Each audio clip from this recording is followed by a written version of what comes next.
পলাতক শেখ হাসিনা ও আসাদুজ্জামান খান কামালকে আদালতে হাজির হতে বাংলা ও ইংরেজি দুটি দৈনিকে বিজ্ঞপ্তি প্রকাশের নির্দেশ দেয়।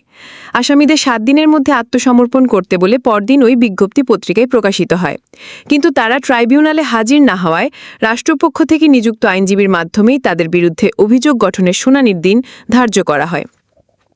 এরপর প্রসিকিউশন পক্ষে চিফ প্রসিকিউটর মোহাম্মদ তাজুল ইসলাম আসামিদের বিরুদ্ধে অভিযোগ গঠন করে বিচার শুরুর আবেদন করেন। অন্যদিকে হাসিনা ও কামালের পক্ষে রাষ্ট্রনিযুক্ত আইনজীবী আমির হোসেন আসামিদের অভিযোগ থেকে অব্যাহতির আবেদন করেন।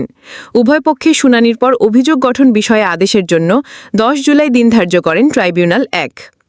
গত 1 জুন এই মামলার ফরমাল চার্জ আমলে নেয় আন্তর্জাতিক অপরাধ ট্রাইব্যুনাল 1। শেখ হাসিনার পাশাপাশি আসামি করা হয় তৎকালীন স্বরাষ্ট্রমন্ত্রী আসাদুজ্জামান খান কামাল ও সাবেক আইজিপি চৌধুরী আবদুল্লাহ আল মামুনকে। প্রসিকিউশন তাদের বিরুদ্ধে মানবতাবিরোধী অপরাধের 5টি অভিযোগ আনে। সেদিন মামলার বিচারিক কার্যক্রম বিটিভিতে সরাসরি প্রচার করা হয়। গত বছরে 5 আগস্ট ছাত্র জনতার অভ্যুত্থানের মুখে আওয়ামী লীগ সরকারের পতনের পর আন্তর্জাতিক অপরাধ ট্রাইব্যুনাল পুনর্গঠিত হয়। এরপর পুনর্গঠিত ট্রাইব্যুনালে শেখ হাসিনার বিরুদ্ধে গণ অভ্যুত্থানে সংঘটিত মানবতাবিরোধী অপরাধের অভিযোগে প্রথম মামলাটি দায়ের করা হয়।